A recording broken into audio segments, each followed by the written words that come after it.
What's going on, Jerome's? So still basking in the glow of that amazing, crazy, random, emotionally draining win for the Vikings on Sunday with the last-second touchdown drive led by Josh Dobbs, who wasn't on the team last week, throwing to Brandon Powell, who was the Vikings wide receiver for the start season. But it was amazing. And it was great to see. And you saw the way that the team and the coaches just rallied around Josh Dobbs, who was put in a tough situation. I mean, first off, Kirk goes down. Jaron Hall goes out after the second drive. And Josh Dobbs, who has had very limited work, he didn't even know his teammates' names. And he knew like 5% of the playbook. But they got it done. And for Josh Dobbs, 2017 fourth-round pick out of Tennessee, Rocket Top, baby. Been a bit of a journeyman and hasn't really gotten the time of day from a team or a fan base. What a moment. Like, this is one of those where, he's old and, got grandkids and stuff. And he's going to be telling them about this game. And that's awesome. Absolutely amazing. That very cool that he had this moment, man. And Dobbs, talking about his mentality. Kevin Seifert, ESPN, who's not Carl Gerbschmidt. Who's not? Go. Josh Dobbs, quote, "In this league, there is never any excuse for your circumstance. I learned that from Mike Tomlin. He was a fourth-round pick by the Steelers back in the day, had 2 stints as the backup. Usually people don't care about your circumstance. They just want to see you succeed given the circumstances you're given." And that's basically it. And that resonates throughout the entire team, where no one wants to hear, hey, Kirk is hurt. Hey, JJ's hurt. Hey, Darisaw was a late scratch. All that stuff. No excuses. In this league, it does not matter. Next man up, and the Vikings have been the epitome of that this season. And again, a lot was made to do about Josh Dobbs only have 3 practices and basically just getting limited work, and still a bit of a rough start, but then he really came on and was great the rest of the game. Ben Gessling, Start Tribune, go.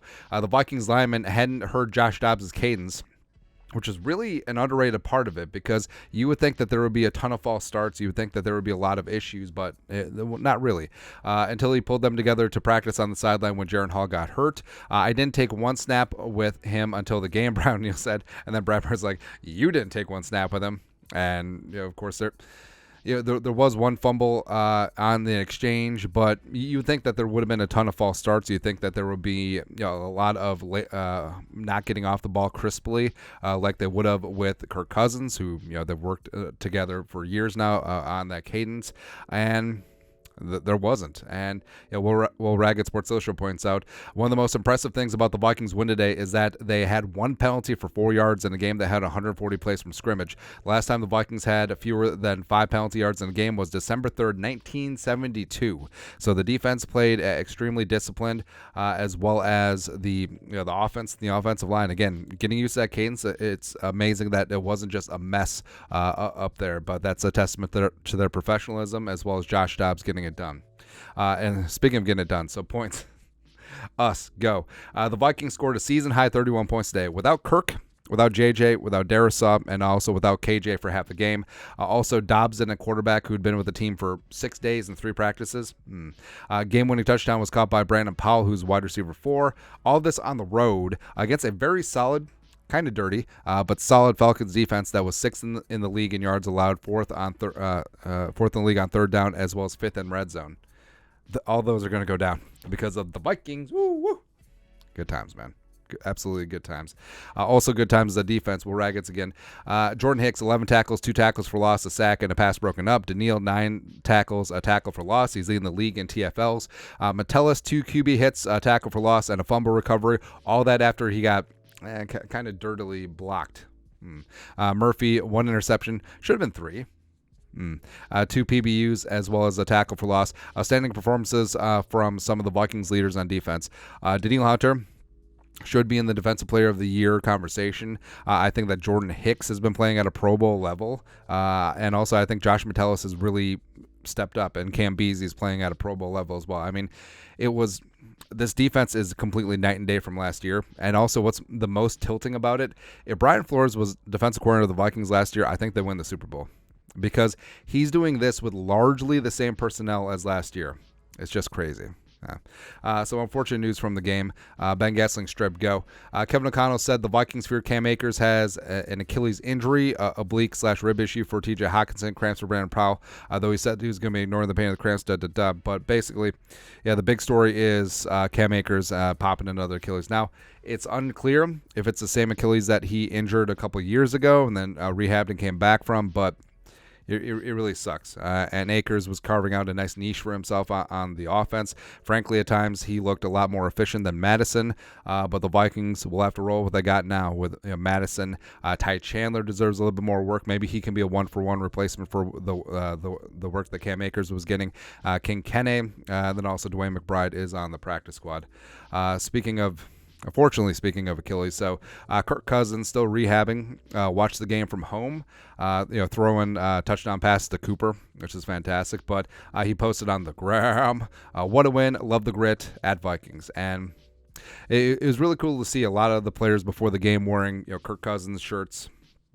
And this was an emotional win. It's going to be an emotional game, and Kirk is still a big presence on this team. I mean, he is beloved by the team, but like we said earlier, life does go on, and there's still more games. And yeah, it would be great to have Kirk Cousins, but it is next man up, and it was Jaren Hall, and Jaren Hall looked good, and then Jaren Hall got hurt, and next man up, and Josh Dobbs came in and did what he did.